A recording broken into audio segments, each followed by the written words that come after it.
નમસ્કાર. શુભ શરૂઆત. વાર્તા પર એક વાર્તા સમય, મૃત્યુ, મધ અને સુખ વિશે સાંભળવા જેવી છે.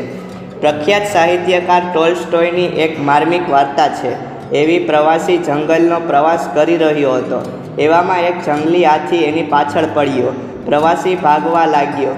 આખરે હાથી નજીક આવતા એક કૂવામાં કૂદી પડ્યો. કૂદ્યા બાદ હાથમાં વડની એક ડાળ આવી જતાં એ કૂવાના તળિયે પટકતા બચી ગયો. એ અધવચ્ચે લટકાવા લાગ્યો. પ્રવાસીએ માંડ હાશકારો અનુભવ્યો. ત્યાં જ એની નજર કૂવાના તળિયે ગઈ. કૂવાના પાણીમાં એક મગર બચ્ચું હતું. ઝડકું નાખીને એની સામે તાકી રહ્યું હતું. પ્રવાસીને પરસેવો છૂટી ગયો. ડાળ પરની પકડ મજબૂત કરી એ કલાકો સુધી લટકતો રહ્યો. ભૂખ અને તરસથી એને ચક્કર આવતા હતા. એવામાં એનું ધ્યાન બાજુની ડાળે ચોટેલા મધ પર ગયું.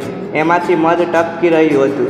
પ્રવાસીએ ભારે જહેમત ઉઠાવી હાથે એ ડાળી પોતાની નજીક ખેંચી અને મધના ટીપા પોતાને મોઢામાં ઝીલવા લાગ્યો.